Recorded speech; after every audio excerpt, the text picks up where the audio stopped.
इस साल इकोनॉमिक्स में नोबेल प्राइज जीतने वाली हार्वर्ड प्रोफेसर क्लॉडिया गोल्डन एक जासूस भी हैं। सुनकर चौंकना लाजमी है, लेकिन इस मोस्ट प्रेस्टिजियस प्राइज मिलने के ठीक बाद एक इंटरव्यू में उन्होंने कहा कि मैंने खुद को हमेशा एक डिटेक्टिव की तरह देखा है, एक ऐसा जासूस जो जरूरी सवालों के जवाब ढूंढने के लिए किसी भी हद तक जाने को तैयार है। और इकोनॉमिक्स में नोबेल प्राइज के 54 साल के इतिहास में पहली बार अकेली महिला विजेता क्लॉडिया गोल्डन ने अपनी पाथ ब्रेकिंग रिसर्च के जरिए कई सवालों के जवाब सामने रखकर दुनिया को सोचने पर मजबूर कर दिया है। ये जवाब हैं महिलाओं के लेबर मार्केट आउटकम के बारे में। आसान भाषा में कहें तो लेबर मार्केट में महिलाओं की भागीदारी और पुरुषों की तुलना में कम तनख्वाह जैसे अहम सवालों से क्लॉडिया सीधे टकराती हैं। यूं कहने को भले ही उनकी रिसर्च अमेरिका और अमेरिका के समाज के इर्द गिर्द घूमती हो, लेकिन उसमें कई ऐसे सबक छुपे हैं जिसे अपनाकर भारत तरक्की की नई कहानी लिख सकता है। पहली बात नोबेल प्राइज विनिंग रिसर्च की। करीब 33 साल पहले 1990 में क्लॉडिया की एक किताब आई, नाम था अंडरस्टैंडिंग द जेंडर गैप। इस किताब के पब्लिश होने से पहले आमतौर पर यह माना जाता था कि इकोनॉमिक ग्रोथ और लेबर मार्केट में महिलाओं की भागीदारी का सीधा और पॉजिटिव रिलेशन है।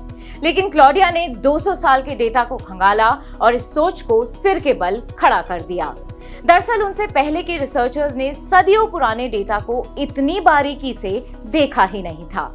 क्लॉडिया ने अपनी रिसर्च के लिए हजारों आर्काइवल डॉक्यूमेंट्स का सहारा लिया। उन्होंने बताया ये कहानी एक यू शेप कर्व से होकर गुजरती है, यानी पहले जब सब कुछ खेती किसानी पर निर्भर था, तब लेबर मार्केट में महिलाओं की हिस्सेदारी अच्छी खासी थी। इंडस्ट्रियलाइजेशन के साथ चीजें बदल गईं। कामकाजी महिलाओं की संख्या में तेज गिरावट आई।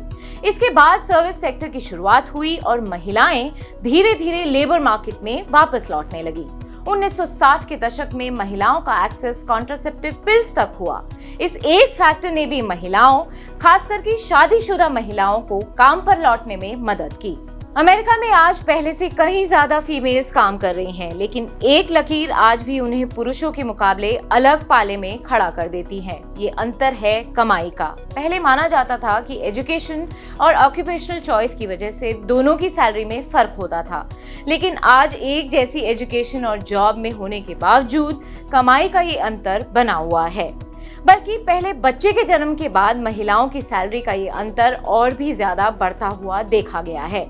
अब समझते हैं क्लॉडिया गोल्डन की नोबेल जीतने वाली रिसर्च में भारत के लिए क्या सबक छुपे हैं। लेकिन उससे पहले एक जरूरी आंकड़ा, 28%।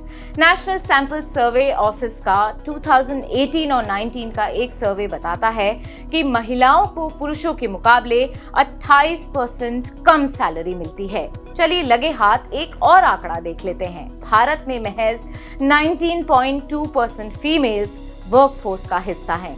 इससे भी हैरान करने वाली बात यह है कि 1990 में ये आंकड़ा करीब 30% था। तो क्या जो यू शेप कर्व अमेरिका में देखा गया वो अब जाकर भारत में दिखाई दे रहा है?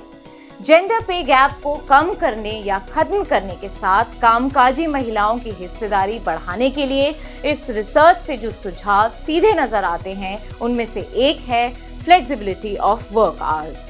क्लॉडिया लिखती हैं कि अगर कंपनियां लंबे समय तक काम करने या खास समय के दौरान काम करने को इंसेंटिवाइज करना बंद कर दें, तो इससे हालात बेहतर हो सकते हैं। भारत के सोशल स्ट्रक्चर में महिलाओं की जिम्मेदारी और भी ज्यादा है। महिलाएं हर रोज करीब 352 मिनट घर के रोजमर्रा के काम करते हुए बिताती हैं, जबकि पुरुष महज 52 मिनट। क्लॉडिया के मुताबिक इस तरह का अनफेयर डिस्ट्रीब्यूशन भी महिलाओं को लेबर मार्केट से दूर ले जाता है। मतलब साफ है, न सिर्फ घर के स्तर पर जिम्मेदारी को बांटने की जरूरत है, बल्कि कामकाज में भी फ्लेक्सिबिलिटी की जरूरत है। इसके अलावा कम उम्र में लड़कियों की शादी न करके और साइंस और टेक्नोलॉजी एजुकेशन में हिस्सेदारी बढ़ाकर भी देश के लेबर मार्केट में इस मिसमैच को कुछ हद तक दूर किया जा सकता है। उम्मीद है कि नोबेल प्राइज इन इकोनॉमिक्स पर इस स्पेशल वीडियो ने आपकी जानकारी भी बढ़ाई होगी।